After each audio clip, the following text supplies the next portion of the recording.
Bismillahirrahmanirrahim. Viewers, welcome to my channel and thank you for watching and liking my videos. Cost and management accounting के ऊपर मजीद informative videos के लिए आप मेरे channel को subscribe करें और बेल आइकन को दबाएं ताकि आपको नोटिफिकेशंस मिलते रहें। आज हम लोग सेलिंग एंड एडमिनिस्ट्रेटिव बजट के ऊपर बात करेंगे और एमएस एक्सेल को यूज करके सेलिंग और एडमिनिस्ट्रेटिव बजट कैसे बनाते हैं ये सीखेंगे। सेलिंग और एडमिनिस्ट्रेटिव बजट को सीखने के लिए आप मेरी वीडियो आखिर तक देखें और लाइक करना ना भूलें। आए डिस्कशन स्टार्ट करते हैं।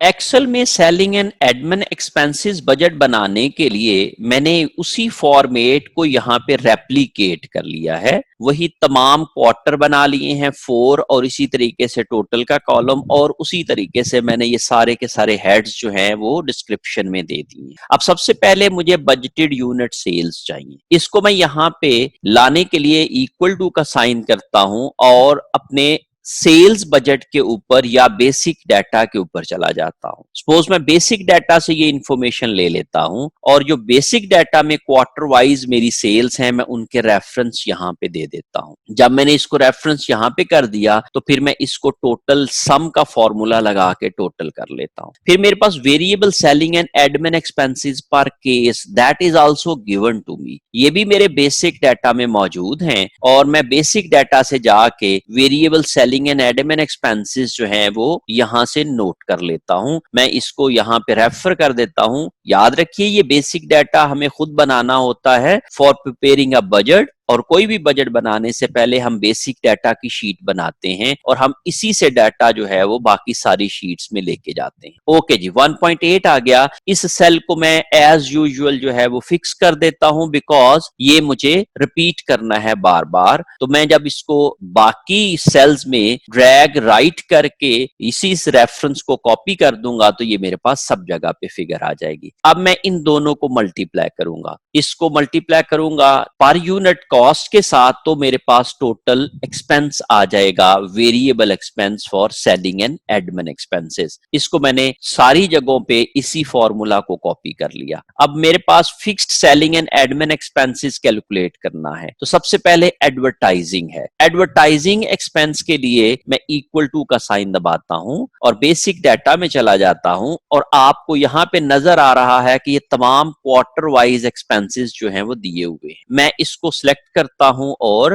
एंटर कर देता हूं। अब ये रेफरेंस यहां पे आ गया है। अब मैं ड्रैग डाउन करके कॉपी कर लूंगा सब जगहों के ऊपर। ओके, जब मैंने ये कॉपी कर लिया तो अब मैं इनको चूंकि राइट पे भी कॉपी करना चाह रहा हूं तो इसलिए इसके सेल को भी क्या कर लूंगा, फिक्स कर दूंगा F4 दबा के। ये भी मैं सेम काम जो है यहां पे भी कर लूंगा सारे सेल्स के साथ। अब मैं इन सब को सिलेक्ट कर लेता हूं और राइट साइड के ऊपर चारों क्वार्टर में ड्रैग कर देता हूं। तो आप गौर करें कि चारों क्वार्टर्स में मेरे पास वही वाली फिगर्स जो हैं वो कॉपी हो गई हैं। अब मैं इनको सम का फॉर्मूला लगा के हर क्वार्टर की हर हेड को सम कर लेता हूं और इस तरीके से मेरे पास ये टोटल एक्सपेंसेस आ जाते हैं। फिर मैं इन सब को टोटल करता हूं तो मेरे पास टोटल फिक्स्ड एक्सपेंसेस आ जाते हैं। ये मेरे पहले क्वार्टर के आ गए और इसी तरीके से मैं सारों को सम कर लूंगा तो मेरे पास सारे क्वार्टर्स के total fixed selling and admin expenses आ गए। अब मैं इस सेल को और इस सेल को प्लस करूंगा तो मेरे पास total selling and admin expenses आ जाएंगे जिसमें मैं वेरिएबल भी लूंगा और फिक्स्ड भी लूंगा। इज इक्वल टू मैं दिस प्लस करूंगा इसको तो ये मेरे पास दोनों का सम आ जाएगा। इसको मैं राइट पे ड्रैग करके इसी फॉर्मूला को कॉपी कर लेता हूं तो ये मेरे पास टोटल एक्सपेंस आ गया for selling and admin expenses. फिर इसमें से मैं डेप्रिसिएशन जो है जो कि मुझे गिवन है मेरे क्वेश्चन के अंदर और मेरे अकाउंटिंग रिकॉर्ड से मुझे मिल सकती है, तो मैं इसको इसमें से क्या कर देता हूं, ये डेप्रिसिएशन दी हुई है ये मैं माइनस कर देता हूं।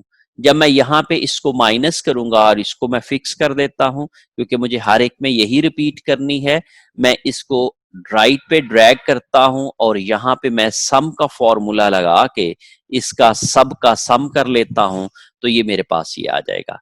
अब मैं and pay how much cash I have to pay for the selling and admin expenses I can calculate by this minus by this, और इसमें से अब मेरे पास ये आ गई अमाउंट, तो दैट मीन्स कि आई हैव टू पे this amount of cash in each quarter for selling and admin expenses. Expense मेरा 1,17,000 है, लेकिन उसके लिए कैश मुझे पे करना पड़ेगा 1,07,000, क्योंकि 10,000 जो है वो हर क्वार्टर के अंदर नॉन कैश एक्सपेंस है, और नॉन कैश एक्सपेंस जो होता है वो हम जब कैश बजट बनाते हैं तो उसमें से निकाल देते हैं, जब इनकम स्टेटमेंट बनाएंगे तो हम ये यूज करेंगे, और जब हम कैश बजट बनाएंगे तो हम ये वाला फिगर्स यूज करेंगे। और इसी तरीके से मैं इन सबको प्लस कर लेता हूं, तो इसका मतलब ये हुआ कि 5,36,000 जो है वो मुझे कैश पे करना पड़ेगा फॉर द नेक्स्ट ईयर।